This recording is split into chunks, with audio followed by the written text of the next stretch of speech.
I've worked with and advised dozens of nonprofit founders and leaders, and I can tell you most people approach starting and running a nonprofit the wrong way at first. I also know this because I was one of them. I can tell you from personal experience, starting and running a nonprofit organization successfully is one of the hardest things you can do. Be sure to watch to the end because in this Changemaker Cafe episode, I'm about to share 9 brutal truths about starting and leading a nonprofit that will flip most people's common misconceptions about doing this on their heads.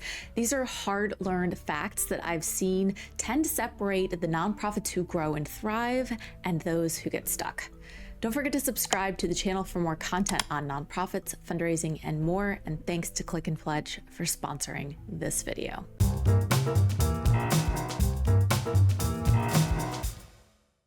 Brutal truth number 1. Most people start a nonprofit focusing on the wrong thing. Sometimes I'll see other videos out there talking about what are the best nonprofit ideas for this year or what nonprofit ideas get the most funding.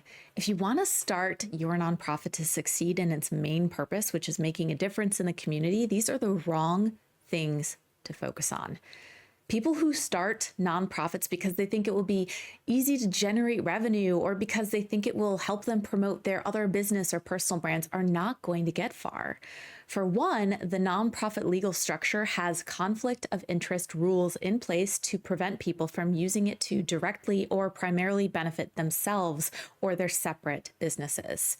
But more importantly, because of something in the business world that we call market fit. If a nonprofit isn't solving a real, identified community need or problem, it's not going to be able to effectively serve people with services that they actually want, and they're going to struggle to find donors and supporters who are going to actually want to help fund it. So instead of starting with a nonprofit idea, do this. Start by researching the heck out of the problems and needs in your community. Talk to the real people most affected by the problem, who are closest to the problem, to figure out what their top challenges are. Do surveys and focus groups if you need, and then you'll avoid just building a nonprofit on an idea that you think will work. You'll build a nonprofit mission that addresses real, validated problems, and the funding will be a lot easier to get to support that mission. One of the most common struggles I see in nonprofit founders is finding sustainable funding. The brutal truth is that a lot of people think grants are the easiest way for nonprofits to raise money. They aren't. I get it. We hear about grants most in the news, so it's given people a false perception that grants are widely available and easy to win.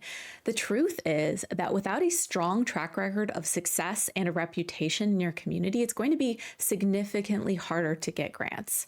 I recently read a post about how the average grant success rates can be less than 1%. Here's what to do instead. Understand that each nonprofit is going to have a different fundraising method fit based on its unique mission, community, and core skills. Grant writing might work well for one nonprofit, but not another.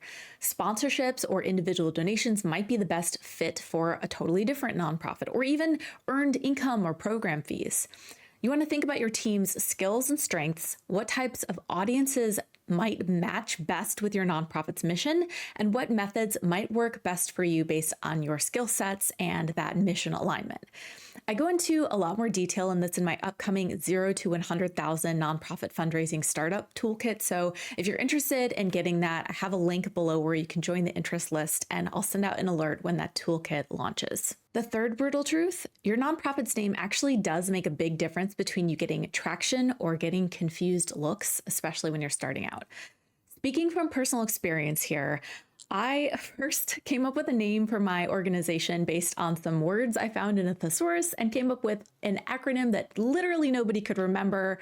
And so we rebranded a couple years in. And when we did that, it was a game changer. Everyone suddenly understood what we did and why we were doing it. So here's what you do instead. Pick a name that is easy to say and spell. This is going to make it easy to find online and also be remembered. You also want to pick a name that focuses on the community, not you or the people that you're associated with. People are going to resonate more with a name that explains what the nonprofit does for the community than how it's about connected to someone specific. So instead of Bob's Charity for Animals, something like Animal Sanctuary of Toledo. And also, you want to align your nonprofit's name with your mission and values.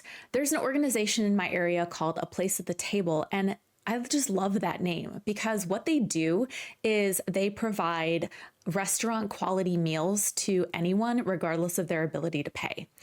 By doing so, they offer people a place at the table. So it showcases their values of inclusivity. Brutal truth, this is a hard one. Starting a nonprofit with a best friend or family member can result in major challenges if you're not careful. Some of the consequences include people phoning it in, feeling like they don't have to actually be engaged in growing the organization, potential conflicts of interest, potential lack of relevant skills, disagreements about things happening in the nonprofit that then go on to impact your lives with that person outside of the nonprofit. So here's what you do instead. If you need to start with a small group of friends just to get the nonprofit going when you're starting out, that's fine, but put a time limit on it, such as a very short board term, like 3 to 6 months. Then make a plan to recruit members with the right skills and alignment to the mission. They're going to be able to help your organization grow a lot more effectively and avoid that interpersonal conflict that could bleed out into your personal life. Another hard, brutal truth. You probably won't lead the nonprofit that you started forever. I know. When I first started a nonprofit, I thought I'd found my ultimate purpose in life and that I would be set for the rest of my life in terms of what I was going to do and that I'd never look for other types of work or causes to support. While I did find purpose in starting a nonprofit, I realized much later that my purpose was just part of who I was, not part of the nonprofit itself.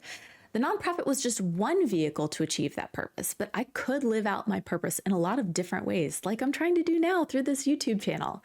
Sometimes you grow beyond what you can do in the nonprofit you started, and sometimes the nonprofit grows beyond you too. Several years into growing my organization, I realized that it needed a different kind of leader for the next phase of its existence. I realized that I was a great leader for starting and building the organization, but it needed a different personality and someone with different skill sets to take the organization and sustain it from there. Go into running a nonprofit with a full heart, but figure out what your personal purpose and mission is, even outside the walls of that one organization.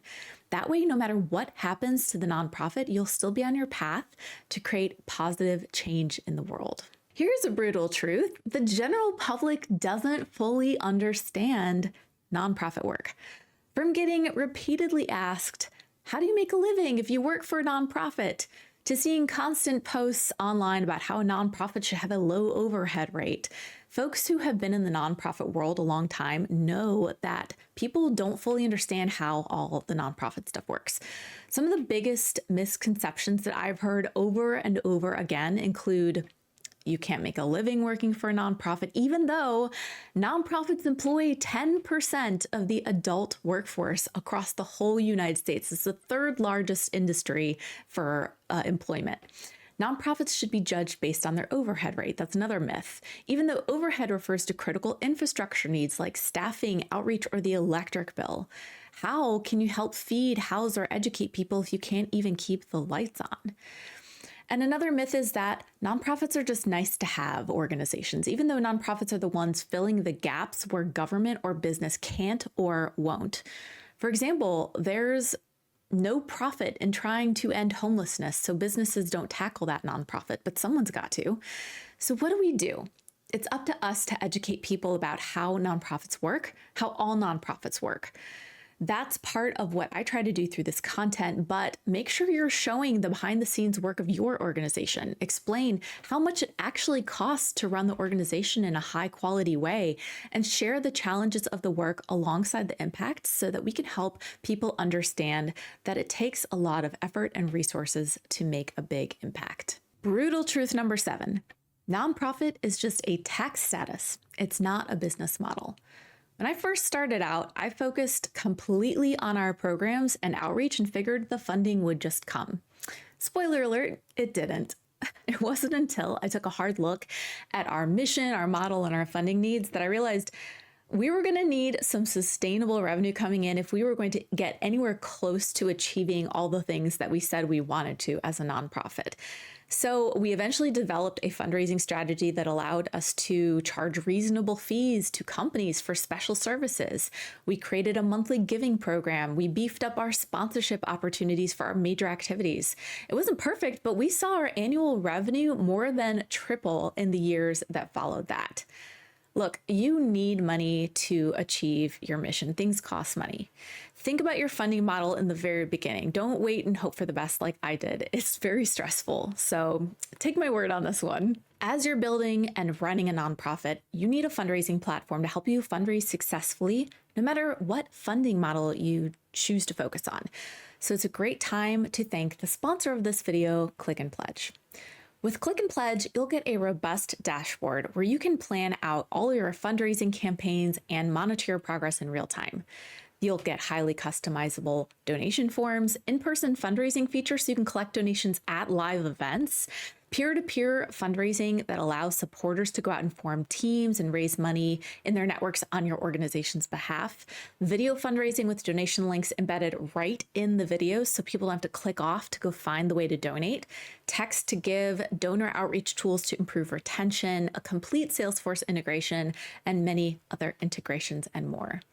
Some platforms charge more as your organization's budget size grows, but Click and Pledge doesn't do that. Their pricing stays the same even as your donor list increases.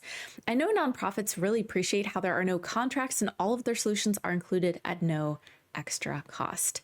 You can learn more about Click and Pledge's fundraising solutions and get your first $25 monthly fee waived using the links below this video or the QR code here.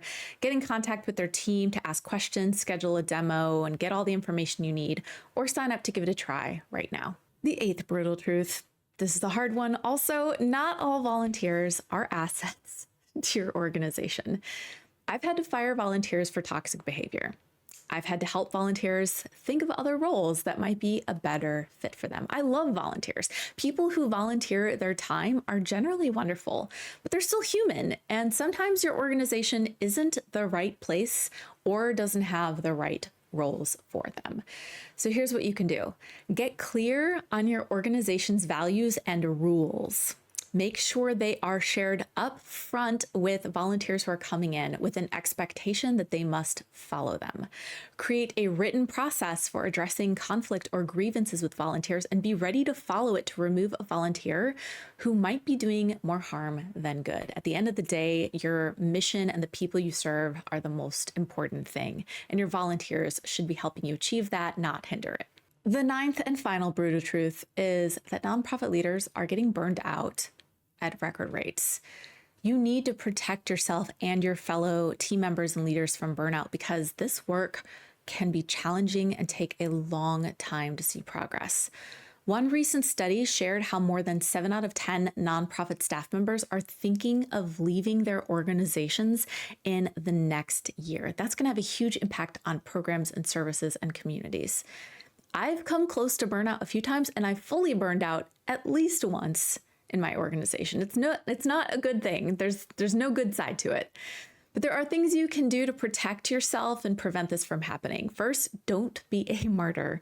Understand that you need to care for yourself if you want to be able to work at your full potential for your cause, and also just because you deserve to be taken care of as a human. Set up structures for you and your team to stave off and monitor risks of burnout, such as scheduled breaks or closures so your whole team can rest, taking surveys of your team members to understand their stress levels, and most importantly, not taking on more than you and your team can reasonably handle in a given month. Learn how to say no. I'm very guilty of this, and I've learned the hard way. You've got to take care of yourself. You'll be very happy that you did. Starting and building and running a nonprofit is all really hard, but with the right systems and model in place, it can be some of the most rewarding work on the planet. What other brutal truths are we missing here? What are you feeling and experiencing out there? I'd love to see your thoughts in the comments and get a conversation going.